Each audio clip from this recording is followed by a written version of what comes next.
Bismillahirrahmanirrahim. Assalamualaikum warahmatullahi wabarakatuh. Alhamdulillahilladzi bi ni'matihi tatimmus shalihah, mujibud da'wah, rafi'ud darajah, wa huwal ladzi yaqbalu taubatahu an ibadihi wa ya'fu an sayyi'ah.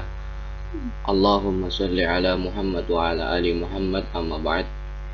Selamat pagi kelas 8 yang Bapak banggakan, dan mudah-mudahan selalu dalam rahmat dan lindungan Allah Subhanahu wa Ta'ala. Pagi ini kita akan melanjutkan pelajaran kita di bab yang kedua ini, mengenai menghindari minuman keras, judi, dan pertengkaran. Nah, ini adalah bab kedua yang akan kita pelajari pada semester ganjil atau semester awal ini, ya. Jadi mohon disimak, mohon dipelajari, karena ini lumayan banyak materinya yang membutuhkan pemahaman yang bagus, ya. Harap disaksikan video berikut ini. Nah, baik, dalam materi ini kompetensi dasar yang akan Bapak nilai seperti biasa 2 poin, ya. Poin 3 titik dan 4 titik, ya. 3 titik adalah memahami bahaya mengkonsumsi minuman keras, judi, dan pertengkaran. Lalu yang kedua, yang 4 titiknya adalah menyajikan dampak bahaya mengkonsumsi minuman keras, judi, dan pertengkaran. Jadi itulah 2 poin yang akan Bapak nilai. Adapun tujuan pembelajarannya yakni yang pertama, meyakini bahwa minuman keras, judi, dan pertengkaran adalah sesuatu yang dilarang oleh Allah Subhanahu wa Ta'ala. Lalu yang selanjutnya, mengidentifikasi bahaya mengkonsumsi minuman keras, judi, dan pertengkaran. Yang ketiga, mengidentifikasi arti dari Quran surah Al-Maidah ayat 90 sampai 91 dan 32 serta hadis terkait, ya. Jadi ada surah Al-Maidah ayat 90 dan 91 serta 32 dan hadis yang berkaitan tentang minuman keras, judi, dan pertengkaran, serta memahami maknanya, ya. Makna apa sih yang terkandung dalam surah dan hadis tersebut? Nah, lalu menghubungkan bahaya konsumsi minuman keras, judi, dan pertengkaran menurut menurut ayat dan hadis yang Bapak sebutkan tadi. Yang terakhir adalah mengidentifikasi contoh-contoh nyata bahaya mengkonsumsi minuman keras, judi, dan pertengkaran dalam kehidupan sehari-hari melalui berbagai sumber. Jadi nanti kita insya Allah akan menampilkan video berikutnya, ya, tentang menghubungkan bahaya dan mengidentifikasi contoh-contohnya. Jadi untuk video yang pertama ini Bapak akan menampilkan 4 poin tujuan pembelajaran, ya, yang pertama sampai ke keempat. Baik, kita lanjut. Nah, kita meyakini bahwa Allah melarang, ya, ketiga perbuatan tercela seperti minuman khamar, berjudi, dan memicu pertengkaran, ya. Jadi tiga hal tersebut adalah sesuatu yang dilarang Allah karena merupakan perbuatan tercela, karena merupakan perbuatan tercela yang dilakukan oleh syaitan. Yang pertama adalah minuman khamar.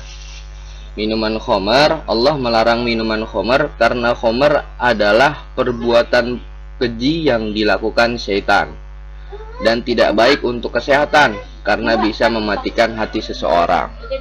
Jadi ada beberapa alasan kenapa khamar itu dilarang. Yang pertama adalah perbuatan keji yang biasa dilakukan oleh syaitan, ya, karena nanti dampaknya daripada kita meminum minuman keras atau meminum khamar, ya, itu dampak dari apa yang dilakukan oleh syaitan. Dan tidak baik untuk kesehatan. Nah, ada beberapa fakta. Insyaallah pada pertemuan selanjutnya Bapak akan tampilkan beberapa fakta kenapa khamr itu tidak baik untuk kesehatan, dan karena itu bisa mematikan hati seseorang. Ini adalah bukti konkret ya, kenapa Allah melarang minuman khamr. Lalu Allah melarang judi ya. Judi itu sesuatu yang bisa menghasilkan kesengsaraan ya, bisa menghasilkan kesengsaraan, baik kita mendapatkan dari judi tersebut ataupun kita merasa dirugikan atas judi tersebut ya. Kalau menang kita lupa akan tugas kita, kalau kalah kita mendapatkan kerugian yang tidak mengenakan gitu ya. Selain kita rugi waktu, kita rugi secara materi, banyak kerugian-kerugian yang bisa kita dapatkan dari perbuatan judi ini. Nah, judi juga bisa dikatakan spekulasi, artinya sesuatu hasil yang tidak jelas. Spekulasi ya, spekulasi. Seperti bermain dadu. Nah, bermain dadu ya, bermain dadu kan itu spekulasi ya. Jadi kita bisa menebak dari 1 sampai 6 atau 1 sampai 12. Nah, itu merupakan spekulasi. Sebagaimana orang-orang dewasa telah terjerumus ya. Jika kita terjerumus dalam lingkaran perjudian ya, apa akibatnya? Kita bisa melupakan tugas utama terhadap keluarganya ya. Orang-orang dewasa yang sudah memiliki istri, anak, dengan berjudi mereka bisa melupakan hal-hal tersebut.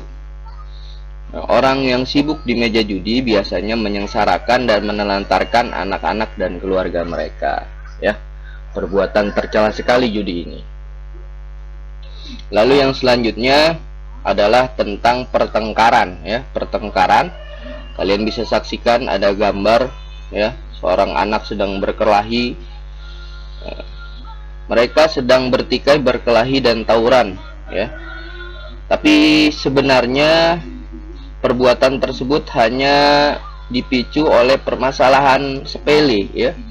Kalau tawuran-tawuran yang terjadi di kalangan pelajar biasanya terjadi karena saling ejek mengejek ya, atau karena masalah kecemburuan ya. Sangat disayangkan jika masalah sepele itu berujung pada pertikaian ya. Jadi hanya masalah sepele kita main ya, saling ngata-ngatain, saling menghina ya. Akibatnya pertama ada yang cedera pasti ya, ada yang cedera, maupun itu secara fisik ataupun secara perasaan, pasti ada yang dicederakan.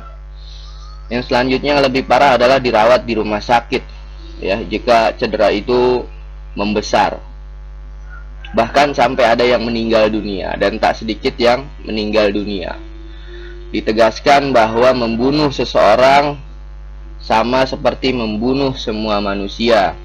Sebaliknya, pahala memelihara kehidupan seseorang seperti pahala memelihara kehidupan semua manusia. Sungguh sangat disayangkan. Maka dari itu jauhilah perbuatan keji ini. Mulailah dari diri kita masing-masing dan mulai dari sekarang. Ya, jadi dari ketiga perbuatan tercela yang biasa dilakukan oleh setan ini, mari sama-sama kita menjauhi dan kita mulai dari sekarang.